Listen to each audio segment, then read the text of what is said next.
Buenos días, tardes o noches. Mi nombre es Jorge Luis Danda Valdés. En esta exposición estaré abordando los temas más importantes sobre la materia y todo lo que se ha visto en estos 3 meses. Nuestro primer apartado nos centraremos en los conceptos básicos e importantes sobre la neumática y la hidráulica, que sería caudal, presión, flujo laminar, flujo turbulento, etc. Para posteriormente explicar la ley general de los gases y cerrar con simulaciones neumáticas, electroneumáticas, hidráulicas e electrohidráulicas. Una vez dicho esto, comenzamos. Primeramente, ¿qué es el caudal? El caudal es la cantidad de fluido que pasa por una unidad de superficie en una unidad de tiempo. El caudal se tiene que referir siempre a las condiciones de temperatura, presión, humedad. Generalmente se mide en metros cúbicos sobre segundo.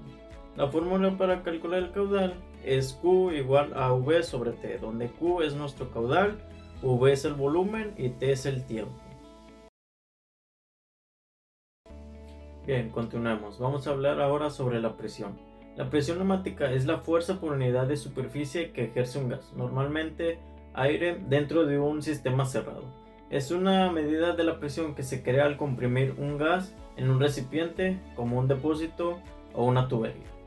Para medir la presión en neumática se pueden usar distintas unidades, como el pascal, PA, el kilopascal, KPa, el bar, los PSI, que es libra por pulgada cuadrada, la atmósfera ATM y el kilogramo sobre centímetros cuadrados. Vamos a hablar sobre el volumen. En neumática, el volumen se refiere al espacio que ocupa el aire comprimido. La cantidad de aire comprimido que produce un compresor por unidad de tiempo se mide en metros cúbicos de aire por segundo. Es metros cúbicos sobre segundos. Su fórmula es V igual a K por N. De la fórmula anterior se puede deducir que el volumen de un gas es directamente proporcional a su temperatura y el número de moles e inversamente proporcional a la presión. Ahora vamos a hablar sobre la fuerza neumática e hidráulica. La fuerza neumática es la fuerza por unidad de superficie que ejerce un gas, como el aire, dentro de un sistema cerrado. La fuerza de salida de un cilindro neumático se calcula multiplicando la superficie útil del émbolo por la presión de aire aplicada. En la fuerza hidráulica es la fuerza que genera un cilindro hidráulico cuando es presionado por un líquido. La fuerza hidráulica se puede utilizar para levantar pesos, abrir puertas o estirar y retraer mecanismos. La cantidad de fuerza que genera un cilindro hidráulico se calcula multiplicando la presión hidráulica por el área efectiva del cilindro. Ahora vamos a hablar sobre el gasto. En la neumática hidráulica, el gasto se refiere a la cantidad de fluido, líquido o gas que fluye a través de una sección determinada de un sistema por unidad de tiempo. La fórmula para calcular el gasto es gasto igual a volumen sobre tiempo. Matemáticamente se puede expresar como Q igual a V sobre T, donde Q es nuestro gasto en metros cúbicos sobre segundos o litros por segundo. V es el volumen del fluido que fluye en metros cúbicos o litros. La T es el tiempo en segundos. También se puede expresar en términos de velocidad y área, como Q igual a por V, donde Q es nuestro gasto en metros cúbicos sobre segundos o litros por segundo. Nuestra A es área de la sección transversal del conducto en metros cuadrados. Nuestro V, que es la velocidad del fluido en metros por segundo. Ahora vamos a hablar sobre los dos tipos de flujo, el flujo turbulento y flujo laminar. En el flujo turbulento es común en situaciones donde el fluido se mueve a alta velocidad o en tuberías y conductos de gran tamaño. Algunos ejemplos típicos de fluidos turbulentos son el flujo del agua en los ríos. En el flujo laminar es un tipo de flujo de fluidos en el que las partículas se mueven sin mezclarse ni generar turbulencias. Es común en tuberías o conductos de tamaño reducido cuando el fluido se mueve a baja velocidad. El flujo laminar es estable y predecible, lo que lo hace más fácil de controlar. ¿Cómo saber si es flujo laminar o flujo turbulento? Para determinar si un flujo es laminar o turbulento se utiliza un parámetro llamado número de Reynolds o RE. Este parámetro tiene en cuenta factores como la velocidad del fluido, la densidad, la viscosidad y el diámetro del conducto por el que fluye. Su fórmula es RE igual a densidad por velocidad por diámetro sobre su viscosidad. Ya que hemos terminado de hablar sobre los conceptos básicos de neumática hidráulica, ahora pasaremos a explicar cada una de las leyes generales de los gases. La ley general de los gases, también conocida como la ecuación de estado de los gases ideales, describe el comportamiento de un gas ideal bajo ciertas condiciones. Esta ley establece que el volumen de una cantidad dada de gas es directamente proporcional al número de sus moles y a la temperatura, inversamente proporcional a la presión. La ley general de los gases incluye todas las relaciones de las leyes empíricas y las variables de presión, volumen, temperatura, número de moles y la constante universal de los gases.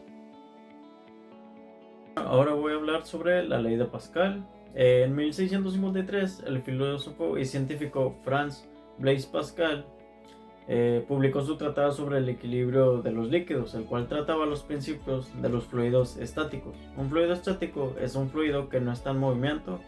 Cuando un fluido no circula, decimos que el fluido está en equilibrio estático. Pasando ahora a la ley de Pascal, esta nos dice que afirma que cuando se ejerce presión sobre un fluido incomprensible, la presión se transmite con igual intensidad a todos los puntos del fluido y a las paredes que lo contienen.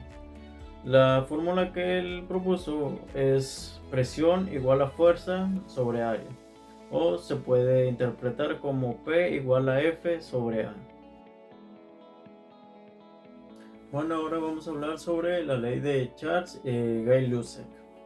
Es una de las leyes de los gases ideales, relaciona el volumen y la temperatura de una cierta cantidad de gas ideal, manteniendo una presión constante mediante una constante de proporcionalidad directa. En esta ley, Charles dice que a una presión constante, al aumentar la temperatura, el volumen del gas aumenta, y al disminuir la temperatura, el volumen del gas disminuye. Esto se debe a que la temperatura significa movimiento de las partículas.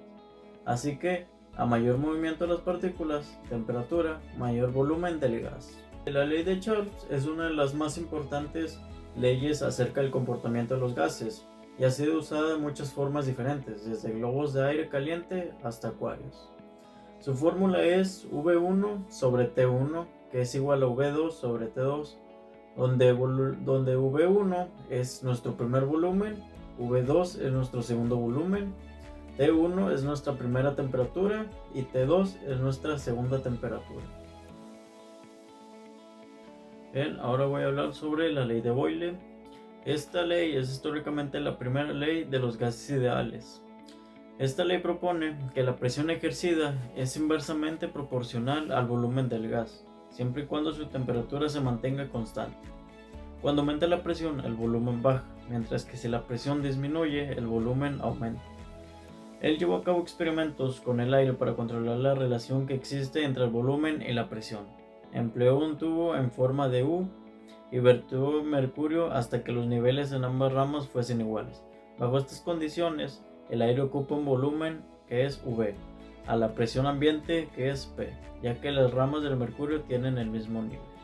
Boyle nos dejó varias fórmulas. Una de ellas es PV igual a K, donde K es constante si la temperatura del gas permanece constante.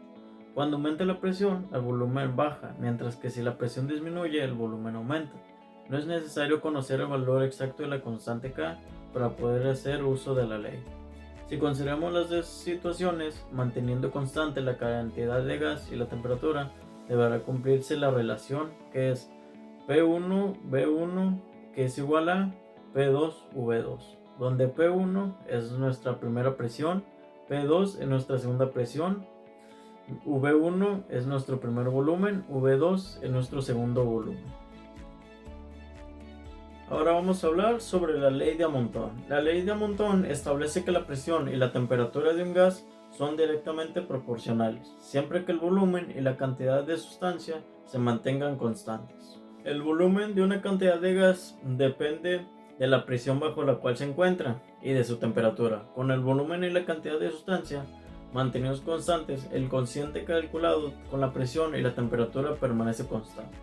La fórmula que él propuso es P1 sobre T1, que es igual a P2 sobre T2, donde nuestra T1 es nuestra temperatura inicial del gas, T2 sería nuestra temperatura final del gas, P1 sería nuestra presión ejercida por el gas inicialmente, P2 sería nuestra presión ejercida por el gas finalmente.